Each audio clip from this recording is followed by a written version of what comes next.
بسم اللہ السلام علیکم ورحمۃ اللہ وبرکاتہ. اہلاً و سہلاً مرحباً. میں اپنی سب بہنوں کو جن لوگوں نے ہمیں جوائن کیا آپ سب کو آج کے سیشن میں ویلکم کرتی ہوں. جزاکم اللہ خیراً کثیرا. بارک اللہ فیکم. آپ سب کے آنے کے لیے اللہ سبحانہ تعالیٰ سے دعا ہے کہ اللہ تعالیٰ آپ کا آنا قبول فرمائے، اور جو بھی آج کی مجلس میں ہم باتیں سیکھیں اللہ تعالیٰ اس کی وجہ سے ہمیں اپنے مقصد زندگی پر فوکس کرنے کی توفیق عطا فرمائے، اور ہم ویسے کام کریں جس سے ہمارا رب راضی اور خوش ہو جائے. آمین. آپ سب ٹھیک ہیں؟ جی میں بھی ٹھیک ہوں، اللہ کا شکر احسان ہے. اللہ تعالیٰ آپ سب کو آپ کی فیملیز کے ساتھ اپنی عافیت میں رکھے. آمین. انشاءاللہ تعالیٰ جیسے کہ آپ سب کو پتہ ہے کہ الحمدللہ آج کا جو ہمارا سیشن ہے وہ میری امی جان کے لیے ہم نے اس کو ارینج کیا ہے. کہ آپ کو پتہ ہے کہ جیسے نبی صلی اللہ علیہ وسلم کی حدیث کے مطابق انسان جب دنیا سے چلا جاتا ہے تو اس کے اعمال کا تو سلسلہ منقطع ہو جاتا ہے، لیکن اس کے لیے کچھ چیزیں صدقہ جاریہ بنتی ہیں، جس میں صدقہ جاریہ کے کام ہیں جو علم سیکھا اور سکھایا، اور اسی طرح جو نیک اولاد جو ان کے لیے دعا کرے.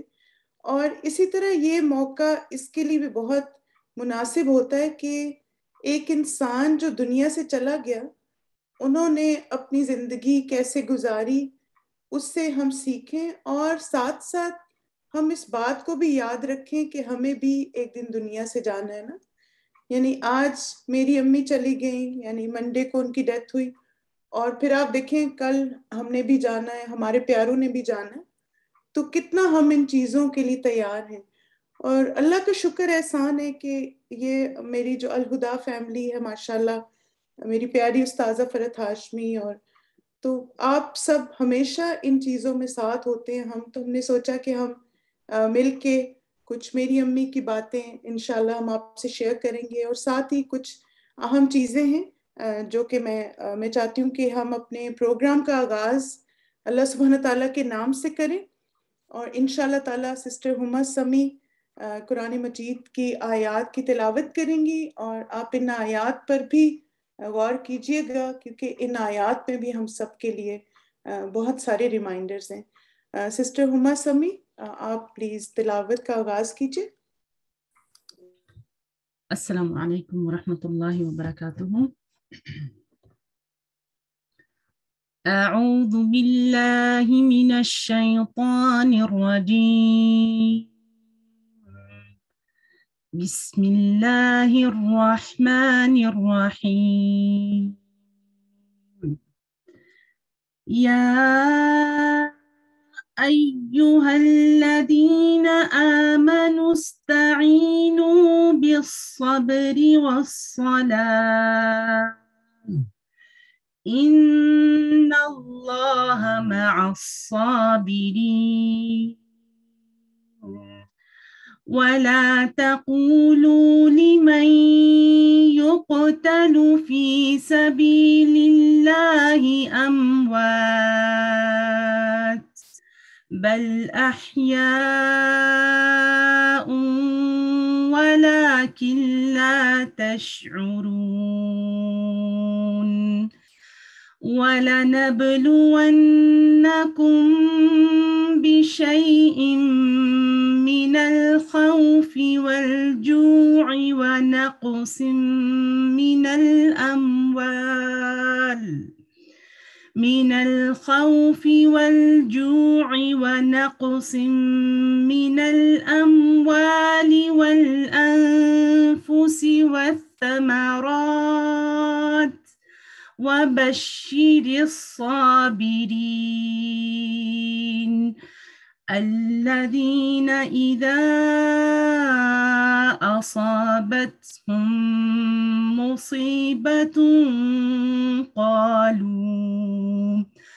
قالوا إنا لله وإنا إليه راجعون. قالوا إنا لله وإنا إليه إليه راجعون أولئك عليهم صلوات من ربهم ورحمة وأولئك هم المهتدون.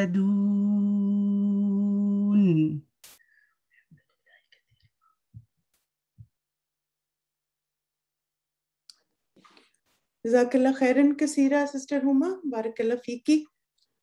ان آیات کا ترجمہ بھی دیکھ لیتے ہیں یاد دہانی کے لیے۔ بسم اللہ الرحمن الرحیم۔ اے ایمان والو، صبر اور نماز کے ذریعے مدد چاہو، اللہ تعالیٰ صبر والوں کا ساتھ دیتا ہے، اور اللہ تعالیٰ کی راہ کے شہیدوں کو مردہ مت کہو، وہ زندہ ہیں لیکن تم نہیں سمجھتے، اور ہم کسی نہ کسی طرح تمہاری آزمائش ضرور کریں گے، دشمن کے ڈر سے، بھوک پیاس سے، مال و جان سے، اور پھلوں کی کمی سے، اور ان صبر کرنے والوں کو خوشخبری دے دیجئے جنہیں جب بھی کوئی مصیبت آتی ہے تو کہہ دیا کرتے ہیں کہ ہم تو خود اللہ تعالیٰ کی ملکیت ہیں اور ہم اسی کی طرف لوٹنے والے ہیں، ان پر ان کے رب کی نوازشیں اور رحمتیں ہیں، اور یہی لوگ ہدایت یافتہ ہیں۔ کتنا پیارا ریمائنڈر ہے نا ہم سب کے لیے۔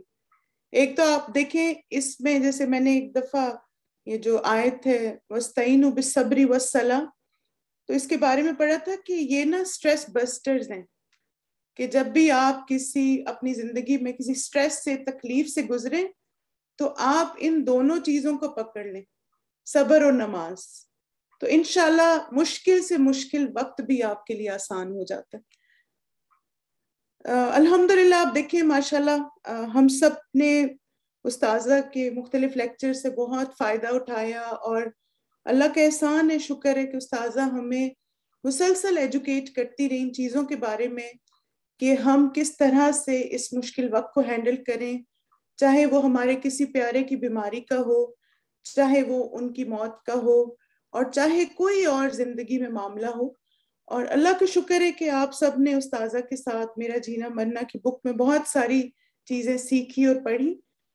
آج میں جو خاص طور پہ آپ سے خود شیئر کرنا چاہتی ہوں وہ یہ ہے کہ ایک ایسی جیسے آپ کہہ سکتے ہیں کہ اپنی فیلنگ کہ میں نے کس طریقے سے اپنے آپ کو اس وقت کے لیے تیار کیا، اور کس طرح میرے لیے الحمدللہ کثیرہ وما توفیقی الا باللہ اس وقت میں صبر کرنا اور اپنے آپ کو کمپوز رکھنا آسان ہوا۔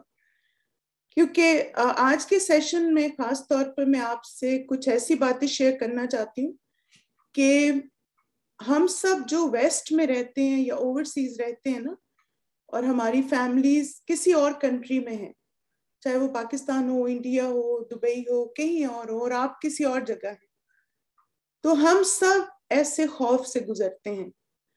اور وہ خوف کیا ہوتا ہے کہ کوئی ہمارا پیارا بیمار نہ ہو جائے اور ہم وہاں ان کے لیے نہ ہو، اور دوسرا ایک خوف ہوتا ہے کہ کوئی ہمارا پیارا دنیا سے چلا نہ جائے اور ہم وہاں پر ان کے لیے موجود نہیں ہوں گے، یا ان کو دیکھ نہیں سکیں گے، یا ان کے پاس نہیں ہوں گے، ان کے لیے جیسے ان کے جنازے میں شریک نہیں ہو سکیں گے۔ تو اب یہ خوف جب ہم پر آتا ہے تو ہم اس کے بارے میں سوچنا بھی نہیں چاہتے نا، اور پھر کیا ہوتا ہے کہ جب ہم سوچتے نہیں ہیں اس کے بارے میں، تو جب ایسا وقت ہم پر آ جاتا ہے نا تو پھر اس وقت ہم ایک ٹراما میں چلے جاتے ہیں، اور ہمارا بالکل دل اور دماغ کام کرنا چھوڑ دیتا ہے کہ اس وقت یہ جو اجر کمانے کا وقت ہے ہمیں کرنا کیا چاہیے۔ اور بالکل آپ یقین کریں کہ میں ایسی سچویشن سے ایک دفعہ گزر چکی ہوں، جیسے جب میرے فادر کی ڈیتھ ہوئی تو اس وقت مجھے اتنا میرے لیے سڈن تھا، اتنی میں ٹراما میں چلی گئی تھی کہ مجھے بالکل سمجھ نہیں آ رہا تھا کہ میں کہوں کیا اور میں کروں کیا۔ اور پھر الحمدللہ آہستہ آہستہ چیزیں سمجھ آنا شروع ہوئی، لیکن it took a while۔ تو ابو کی جانے کے بعد، دنیا سے جانے کے بعد، پھر میں نے اپنے آپ کو ان چیزوں پر ذہنی طور پر تیار کرنا شروع کیا، کیونکہ آپ دیکھیے کہ جب ہم پر آزمائش اور مشکل آتی ہے نا تو وہ وقت اللہ تعالیٰ کے قریب ہونے کا وقت ہوتا ہے، وہ وقت ایسا ہوتا ہے جب ہم اجر کما سکتے ہیں، وہ وقت ایسا ہوتا ہے جب ہم اپنے درجات بلند کر سکتے ہیں صبر کر کے. تو الحمدللہ میں ایسی ہی کچھ باتیں آپ سے شیئر کروں گی جنہوں نے مجھے ایک طاقت اور قوت دی، ایک اسٹرینتھ دی، تاکہ اگر آپ پر بھی ایسا کبھی بھی وقت آئے تو آپ اپنے آپ کو تیار کر سکیں. اور اس میں جو خاص طور پر ایک وجہ بنی اس سب چیز کی، ایک تو استاذہ نے ہمیں کتاب پڑھائی تھی شیخ سعدی کی حیات سعیدہ، اور اس میں بہت جیسے چیزیں تھیں نا اسٹریس مینجمنٹ کی، اور خاص طور پر اس میں جو 3 پوائنٹس تھے وہ بھی میں آپ سے شیئر کرتی ہوں کہ کبھی بھی کوئی آپ پر اسٹریس کی کیفیت پریشانی کیا ہے تو آپ نے کرنا کیا ہے. اور اس کے بعد میں نے اپنے ایک کورس میں یہ سیریز سٹارٹ کی، handling stress and achieving goals, کیونکہ آپ کو پتا ہے کہ ہمارے کورسز میں زیادہ تر سسٹرز ہوتی ہیں، اور ان کے جیسے بہت سارے ایسے جس کو آپ کہہ سکتے ہیں کہ چونکہ سسٹر جو ہوتی ہیں یا جو خواتین ہوتی ہیں، لڑکیاں ہوتی ہیں، وہ زیادہ سینسٹیو ہوتی ہیں، وہ چیزوں کو زیادہ محسوس کرتی ہیں، ان کو ایک جیسے لونگ اور کیئرنگ رسپانس کی ایکسپیکٹیشن ہوتی ہے، وہ ہرٹ بہت جلدی ہو جاتی ہیں. تو یہ ساری باتیں میرے ذہن میں تھیں، اور میں چاہتی تھی کہ میں ساری اپنی اسٹوڈنٹس کو یہ بات سکھاؤں کہ آپ نے ان چیزوں کو اپنی اسٹرینتھ بنانے، ویکنس نہیں، اور ان چیزوں کو آپ نے اللہ تعالیٰ کے قریب ہونے کا ذریعہ بنانا ہے، اپنی کمزوری نہیں. اور ساتھ یہ کہ تاکہ وہ قرآن کو اچھے طریقے سے پڑھ سکیں. بعض چھوٹی چھوٹی باتوں کی وجہ سے ہم اپنی زندگی کے اہم جو چیزیں ہوتی نا ان سے دور ہو جاتے ہیں، اور ایسی فکروں میں لگ جاتے ہیں جن کا کوئی فائدہ نہیں ہوتا. تو اس میں 2 جو باتیں تھیں، میں پھر خود ان چیزوں سے گزری، اور پھر میں نے الحمدللہ وہی ساری چیزیں خود پریکٹس کی جو میں نے اپنے اسٹوڈنٹس کو سکھائی تھی. اور پہلی جو چیز میں نے کروائی تھی ان کو وہ یہ تھا کہ ایکسپٹ انچینجبل. آپ دیکھیں میرے لیے انچینجبل کیا تھا؟ میری امی کا دنیا سے جانا. اور دوسرا تھا چینج دا چینجبل، کہ وہ چیزیں جو میں تبدیل کر سکتی ہوں میں ان کو کروں. اور وہ تھا کہ میرے ریئیکشنز، میرا رد عمل. کیونکہ آپ دیکھیں نا کہ کوئی بھی آپ سچویشن امیجن کریں، ہماری زندگی میں ایسی سچویشن آئے گی جس کو آپ نہیں بدل سکتے. کسی کی بیماری آ گئی، کسی کی تکلیف آ گئی، کسی کو کوئی بیماری ڈائگنوز ہو گئی، کسی کو دنیا سے چلا گیا، یہ ہماری تقدیر کا حصہ ہیں، ان کو ہم نہیں بدل سکتے. لیکن کس کو ہم بدل سکتے ہیں کہ ہم ریئیکٹ کیسے کریں گے، ہم نے اس وقت اس چیز کو ہینڈل کیسے کیا. تو اب آپ دیکھیں کہ ہوا یہ تھا جیسے کہ ایک اور جو پوائنٹ خاص طور پر میرے ذہن میں اس وقت تھا کہ جب بھی صبر کرنا یا برداشت کرنا مشکل ہو تو خود سے سوال کریں کہ آج سے 2 سال بعد میں اس رویے کے بارے میں سوچوں گی تو کیسا محسوس ہوگا نا. یعنی ابھی جو میں نے ریئیکٹ کیا، جو میں نے بات کی، 2 سال کے بعد کیا مجھے اس پہ پچھتاوا ہوگا کہ میں اس وقت ایسا نہ کرتی اور ایسا کر لیتی تو اچھا تھا. یہ چیز بھی انشاءاللہ آپ کو ہیلپ کرے گی.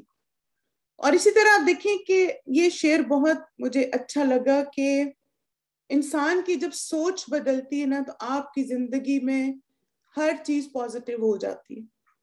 کیونکہ سوچوں کے بدلنے سے نکلتا ہے نیا دن، سورج کے چمکنے کو سویرا نہیں کہتے. بعض دفعہ ہمارے آس پاس بہت روشنی ہوتی ہے لیکن ہمارے دل میں اندھیرا ہوتا ہے. ہمیں ہر چیز میں کوئی خوشی نہیں مل رہی ہوتی، ہم ایک ڈپریشن کا شکار ہو جاتے ہیں، پریشانی میں ہوتے ہیں خاص قسم کی سوچوں کی وجہ سے. تو سب سے پہلے ہمیں اپنی سوچ کو پازیٹیو کرنا ہے. تب جو میں آپ کو بتا رہی تھی کہ ہمیں استاذہ نے جو کتاب پڑھائی تو اس میں اسٹریس مینجمنٹ کے 3 پوائنٹس تھے نا. نمبر 1 یہ تھا کہ زندگی میں کوئی بھی معاملہ پیش آئے تو اپنا خوف لکھیں. جو بھی آپ کو خوف ہے نا وہ لکھ لیں. جیسے اب آپ دیکھیں کہ میری سچویشن میں مجھے 2 خوف تھے کہ امی کو جیسے پہلے ٹیمپریچر ہوا تو مجھے یہ تھا کہ امی کی طبیعت اور زیادہ خراب ہو گئی، ہاسپٹل ایڈمٹ ہو گئی، آئی سی یو میں چلی گئی. یہ نا میرے سارے خوف تھے جب میری امی کو بخار ہوا نا فرائیڈے کو. تو اب یہ تھا کہ اب اگر ایسا ہوگا تو میں کیا کروں گی. اب نیکسٹ کیا ہے کہ اس کا سب سے برا نتیجہ آپ نے سوچنا ہے. اب آپ دیکھیں آپ کو خوف ہے کہ آپ کی کوئی بھی پیارا جو ہے وہ بہت شدید بیمار ہو جائے گا, آئی سی یو میں چلا جائے گا, یا پھر اس سے بھی برا نتیجہ آپ کیا سوچ سکتے ہیں کہ آپ کا وہ جو پیارا ہے وہ دنیا سے چلا جائے گا.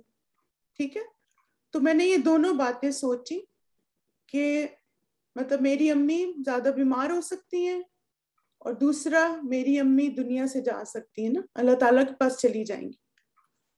اور تیسرا کیا ہے کہ اس برے نتیجے کا حل سوچیں اور خود کو اس کے لیے تیار کریں.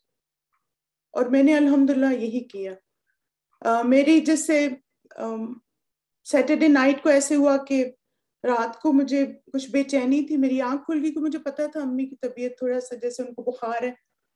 تو میں نے پھر جیسے اپنے بھائی کو کال کیا, بہن کو کال کیا, تو انہوں نے کہا کہ امی کو لے گئے تھے ہاسپٹل, تو امی کے کچھ بلڈ ٹیسٹ وغیرہ ہونے, تبھی کچھ گھنٹوں کے بعد بلڈ رپورٹ آ جائے گی, تو پھر اس کے بعد ڈاکٹرز بتائیں گے کہ کیا ہے نا.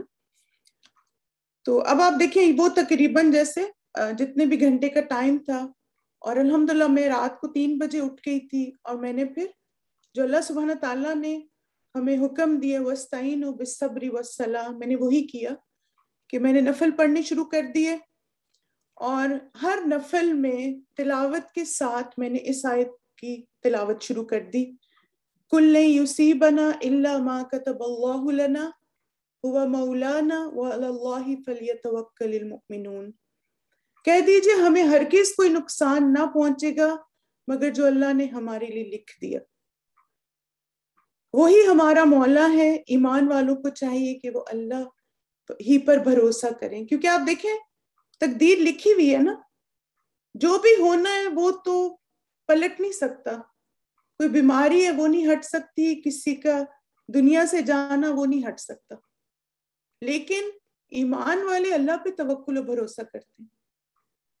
اور پھر اس حدیث نے مجھے بہت حوصلہ دیا کہ انس رضی اللہ عنہ فرماتے ہیں کہ نبی صلی اللہ علیہ وسلم کا ارشاد ہے کہ جتنی سخت آزمائش اور مصیبت ہوتی اتنا ہی بڑا اس کا صلہ ہوتا ہے. اللہ جب آپ کسی گروہ سے محبت کرتا ہے تو ان کو مزید نکھارنے اور کندن بنانے کے لیے آزمائش میں مبتلا کر دیتا ہے. بس جو لوگ اللہ کی رضا پر راضی ہیں اللہ بھی ان سے راضی ہوتا ہے, اور جو اس آزمائش پر اللہ سے ناراض ہو اللہ بھی ان سے ناراض ہوتا ہے. تب آپ دیکھیں کہ میرے لیے یہ ایک بہت بڑا, جس سے آپ کہہ سکتے ہیں نا کہ یہ چیز امیجن بھی کرنا کہ میری امی دنیا سے جائیں گی, ایک بہت بڑی میرے لیے ایک آزمائش تھی, اور ایک ایسا سوچنا بھی, ہم سب ایسا سوچتے ہیں کیونکہ ماں کا رشتہ ہی ایسا ہوتا ہے نا, ہم امیجن بھی نہیں کرنا چاہتے. لیکن پھر میں نے سوچا کہ اگر ایسا ہوگا تو یہ میرے لیے بہت زیادہ تکلیف کا وقت ہوگا, بہت زیادہ درد دکھ غم کا وقت ہوگا, لیکن مجھے اس بات کو قبول کرنا ہے کہ اللہ تعالیٰ مجھے آزمائیں گے اور میں نے اپنے رب کی رضا میں راضی رہنا. پھر میں نے یہ دعائیں جو ہیں, 2 دعائیں, اللہ پہ توکل مضبوط کرنے کی دعا, حسبی اللہ لا الہ الا ہو علیہ توکلت وہو رب العرش العظیم. جب میں نفل پڑھ رہی تھی نا تو اس میں تشہد میں بار بار اس دعا کو مانگ رہی تھی. اور دوسرا آپ دیکھیں کہ بعض دفعہ نا آپ اپنی کیفیت کسی کو ایکسپلین نہیں کر سکتے نا, کہ اس وقت آپ کا دل کیا چاہ رہا ہے. اس وقت میرا دل چاہ رہا تھا میں اپنی امی کے پاس ہوں, میں ان کی خدمت کروں, میں ان کا خیال رکھوں, میں اس سے بات کروں, اس سے بات کروں کہ بتاؤ ہم کیا کریں, میری امی کی طبیعت اور ٹھیک ہو جائے. لیکن میں کچھ بھی نہیں کر سکتی تھی, یہاں بیٹھ کے تو نہیں کچھ ہو سکتا, اور میں جا بھی نہیں سکتی, میں اتنا دور ہوں. تو اب میں کس کو بتاؤں کہ میرے دل میں کیا گزر رہا ہے اور کیا ہو رہا ہے نا, اللہ کو بتا سکتی ہوں نا. اللہ تعالیٰ کو میری بے قراری بھی پتہ ہے اور اللہ کو میرا غم بھی پتہ ہے. اور الحمدللہ میں نے یہ دعا مانگنی شروع کر دی, انما اشکو بثی وحزنی اللہ. اور یہ بھی میں تشہد میں بار بار اس کو مانگتی رہی, جب نفل پڑھ کے اس کے بعد میں اس دعا کو مانگتی تھی. چونکہ یہ قرآن کی آیت ہے تو جیسے قیام کی حالت میں سورہ فاتحہ پڑھی اور پھر آیت جو بھی قرآن کی تلاوت کی، اور بعد میں اس آیت کو بار بار پڑھا، کیونکہ وہ بھی ہمیں دلیل ملتی ہے نا کہ نبی صلی اللہ علیہ وسلم نے اپنی نماز میں ایک ہی آیت کو پوری رات تلاوت کرتے، جس کی دلیل بھی ہے الحمدللہ سنت میں۔ تو میں اس آیت کو اور وَقُلْ لَن يُصِيبَنَا إِلَّا مَا كَتَبَ اللَّهُ لَنَا، یہ دونوں ایک رکعت میں وہ پڑھتی تھی، دوسری رکعت میں یہ پڑھتی تھی، اور اتنا ریپیٹ کیا، اور مجھے ایسے لگا کہ اللہ سبحانہ تعالیٰ نے میرے دل کو سکون سے بھر دیا، یقین کریں۔ اور میں نے اپنے آپ کو تیار کر لیا اس وقت کہ اب مجھے کرنا کیا ہے۔ پھر آپ دیکھیں کہ مسلسل نا ہمارے اندر ریگریٹس ہوتے ہیں، پھر منفی سوچیں آتی ہیں کہ ہمیں چلی جاتی، میں تھوڑا پش کر لیتی اپنے آپ کو، میں اس سے بات کر لیتی، میں یہ کر لیتی، میں وہ کر لیتی، کیا پتہ میں وہیں ہوتی، ایسا ہوتا ہے نا۔ تو things would have been different۔ جب مجھے ایسے وسوسے آتے تھے نا، پھر میں یہ دعا مانگتی تھی، اللہم رحمتک ارجو فلا تکلنی الی نفسی طرفۃ عین وَأَصْلِحْ لِي شَأْنِي كُلَّهُ لَا إِلَهَ إِلَّا أَنْتَ۔ اے اللہ میں تیری رحمت کی امیدوار ہوں، بس ایک لمحے کے لیے بھی مجھے اپنے نفس کے حوالے نہ کرنا، کیونکہ آپ دیکھیں نفس کے حوالے کیا کرنا ہے کہ میں تقدیر کے اگینسٹ سوچوں نا، کہ اللہ نے تقدیر میں تو میری امی کا دنیا سے جانا لکھا ہے، اور میں کہوں کیوں امی چلی گئی، یہ تقدیر کے اگینسٹ، یہ نفس کے حوالے کرنا ہے کہ جب ہم اللہ تعالیٰ کی جو رضا ہے، مرضی، اس کے خلاف سوچنا شروع کر دیں، امی کیوں بیمار ہوئی تھی میری، امی کیوں فوت ہو گئیں، امی کیوں چلی گئیں، ایسی باتیں بولنا اس وقت، یہ سب اپنے آپ کو نفس کے حوالے کرنا ہے، کیونکہ اس کا مطلب ہے کہ ہم اللہ کی رضا میں راضی نہیں۔ وَأَصْلِحْ لِي شَأْنِي كُلَّهُ لَا إِلَهَ إِلَّا أَنْتَ۔ اب دیکھیں شأن کا کیا مطلب ہوتا ہے، آپ کی حالت، یعنی کوئی مجھے دیکھے تو اس کو لگے کہ میں صبر میں ہوں، حوصلے میں ہوں، کمپوزڈ ہوں، یہ اللہ نے کیا، میں نے کچھ بھی نہیں کیا۔ اور چونکہ میں نے اپنے رب سے اتنی یہ دعائیں تہجد کے وقت مانگی، اور آپ دیکھیں الحمدللہ ہم سب کو پتہ ہے نا کہ تہجد کا وقت دعاؤں کی قبولیت کا وقت ہوتا ہے، تو اللہ سبحانہ تعالیٰ نے میری دعاؤں کو الحمدللہ قبولیت دی، کیونکہ وہ مجھے اپنے عمل میں نظر آئی کہ میرے رب نے کیسے ایک ایک قدم پر میری مدد فرمائی۔ پھر آپ دیکھیے کہ صبح کے وقت میری بہن کی کال آئی، اور میری بہن نے جب، چونکہ ہاسپٹل سے کال کر رہی تھی تو لائن بہت کلیئر نہیں تھی، تو مجھے بس سمجھ آیا کہ امی اور امی کی مغفرت کے لیے دعا کرو، بس یہ دو باتیں میری بہن کی مجھے سمجھ آئیں، تو مجھے پتہ چل گیا نا۔ تو میں نے یہ بھی دعا نا رات کو بہت زیادہ مانگی تھی، کیونکہ مجھے بار بار یہ ہو رہا تھا کہ مجھے نا اپنی امی کے پاس ہونا چاہیے تھا، مجھے پہلے چلے جانا چاہیے تھا، مجھے یہ مجھے وہ، ایسی باتیں بار، اور میں پھر کہتی تھی رضیت باللہ ربن، اور آپ یقین کریں میں نے یہ جملے بولے باقاعدہ، میں نے کہا یا اللہ اگر میری امی زیادہ بیمار ہو جائیں گی تو میں آپ کی رضا میں راضی ہوں، یا اللہ اگر آپ میری امی کو اپنے آپ پاس بلا لیں گے، جو آپ کی رضا ہے وہ میری رضا ہے۔ میں نے نا یہ جملے بولے بار بار کہ یا اللہ جو آپ کی خوشی ہے یا اللہ وہ میری خوشی ہے، یا اللہ جو آپ کی رضا ہے یا اللہ وہ میری رضا ہے، یا اللہ مجھے اپنی رضا میں راضی رکھیں، یا اللہ مجھے ہمت دیں اس مشکل وقت کو یعقوب علیہ السلام کی طرح، نبی صلی اللہ علیہ وسلم کی طرح مجھے صبر جمیل عطا فرمائیں کہ اس موقع پہ میں اپنے آپ کو تھام سکوں۔ اور جب میری بہن نے مجھے بتایا تو پھر بھی آپ کو پتا نا کہ ہم لوگ ایک بے یقینی میں ہوتے ہیں کہ پتہ نہیں شاید ویسے کہہ رہی ہے میری بہن، کچھ ہوا ہے، تو میں نے پھر نا فوراً جیسے اپنے میرے جو بہن کے ہسبینڈ نے ان کو کال کیا نا، تو پھر انہوں نے جیسے کہا کہ امی جو ہے وہ نہیں رہی، چلی گئی ہیں اللہ تعالیٰ کے پاس، اور وہ کہتے ہیں کہ میری اتنی عمر ہو گئی ہے، میں نے اتنے لوگوں کو دیکھا ہے ان کی موت کا وقت، لیکن اتنی آسان موت میں نے اپنی زندگی میں کسی کی نہیں دیکھی جیسے آنٹی کی تھی، جیسے امی جی کی تھی. تو پھر میں اصل میں میرے ہسبینڈ نے مجھے کہا کہ میں نے جلدی آ جانا آفس، تو مجھے ناشتہ بنا دو نا.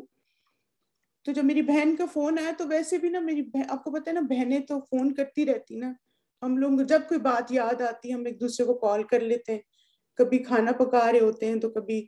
تو میں سمجھی کہ میری بہن نے نا کوئی بات کرنے کے لیے مجھے کال کی ہے. تو میں نے فریج کھولا سب تو انڈے نکال رہی تھی بنانے کے لیے نا. پھر اس کا فون جب آیا ویریفائی ہو گیا، پھر میں نے واپس چیزیں رکھی ناشتے کی، میں آ کے ڈائننگ ٹیبل پہ بیٹھی اور پھر میں نے کہا ان للہ و انا الیہ راجعون، اللہم اجرنی فی مصیبتی واخلف لی خیرا منہا، اللہم اغفر لها وارحمها وعافیها واعف عنها واکرم نزلها ووسع مدخلها واغسلها بالماء والثلج والبرد ونقها من الخطايا كما ينقى الثوب الابيض من الدنس وابدلها دارا خيرا من دارها وزوجا خيرا من زوجها واهلا خيرا من اهلها وادخلها الجنة واعذها من عذاب القبر ومن عذاب النار. میں نے آنسو میرے نکل رہے تھے، میں رو رہی تھی، میں نے کوئی آواز نہیں نکالی، صرف میں نے الحمدللہ جو اللہ سبحانہ تعالیٰ نے ہمیں حکم دیا کہ جب کوئی مصیبت آئے تو انا للہ و انا الیہ راجعون کہو، اور جو اللہ کے رسول نے ام سلمہ کو سکھایا تھا کہ تم پہ جب تکلیف آئے تو تم یہ دعا پڑھو. اور پھر میں نے یہ دعائیں مانگی، اور پھر میں نے کہا رضیت باللہ ربن، کہ یا اللہ میں آپ کی رضا میں راضی ہوں جس میں آپ راضی. اور آپ دیکھیے الحمدللہ کہ میرے ہسبینڈ نفل پڑھ رہے تھے تو میں گئی نا، جا کے ان کے سامنے کھڑی ہو گئی، تو میں نے کہا نفل پڑھ لیں تو ان کو بتاؤں.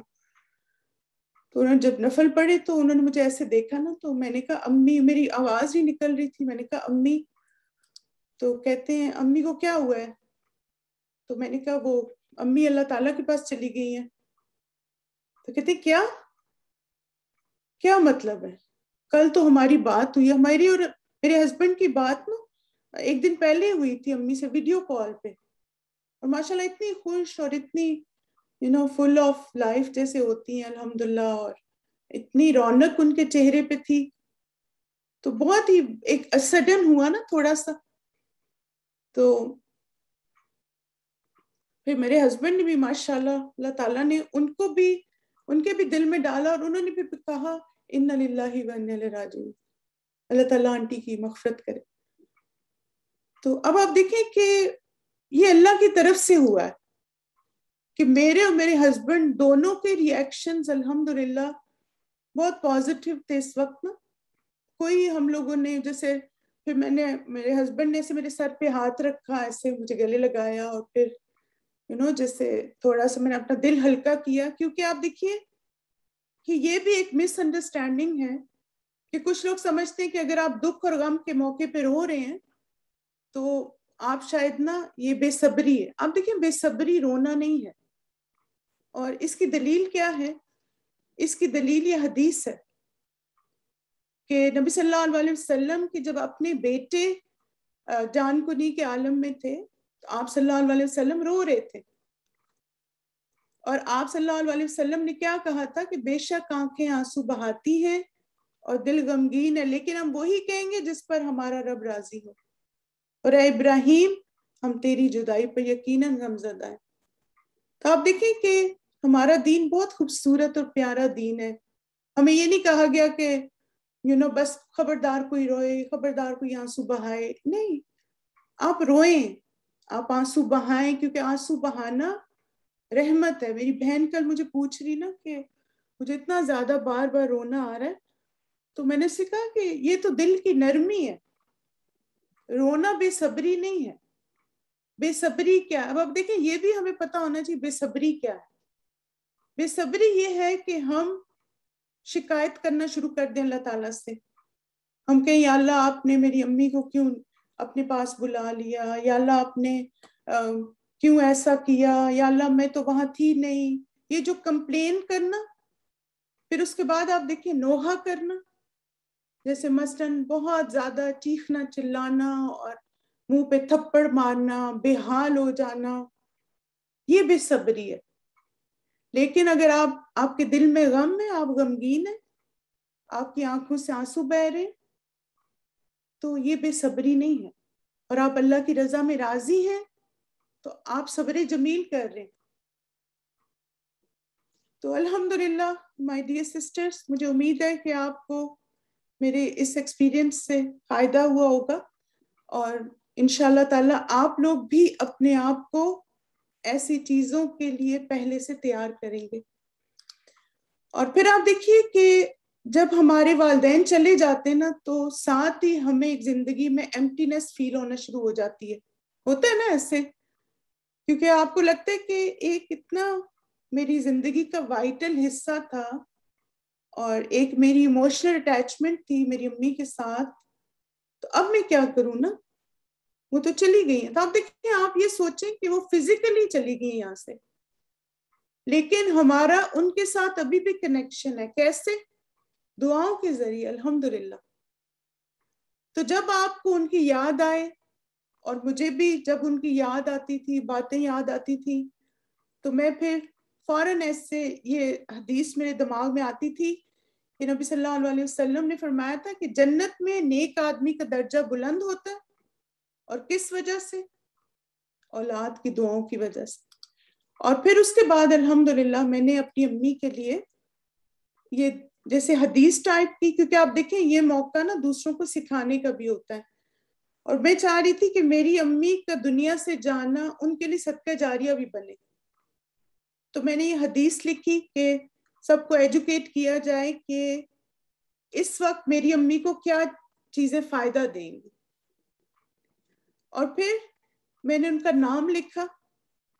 آپ سب سے بھی یہ دعائیں میں نے شیئر کی تھی، تو یہ بس یہ تھا کہ مجھے تھا جو ان دعاؤں کو مانگے گا انشاءاللہ، اور ہم سب مانگیں گے بچے، تو میری امی کے درجے اتنے بلند ہوتے چلے جائیں گے۔ پھر اب آپ دیکھیں کہ اگلی چیز جو میں نے اپنے آپ کو جس چیز کے لیے تیار کیا تھا، وہ تھا فیملی کی فون کالز اور ان کی جو باتیں۔ آپ دیکھیں مثلا ہر کوئی نا آپ کی محبت میں آپ کو کال کرتا ہے، اور آپ کی محبت میں آپ سے غم شیئر کرتے ہیں، لیکن بعض دفعہ وہ کچھ جیسے نا اپنی معصومیت میں ایسی باتیں کہہ جاتے ہیں جو آپ کے لیے تکلیف دہ ہوتی ہیں، لیکن ان کو بعض دفعہ نہیں پتا ہوتا کہ وہ کیا آپ کو کہہ رہے ہیں نا۔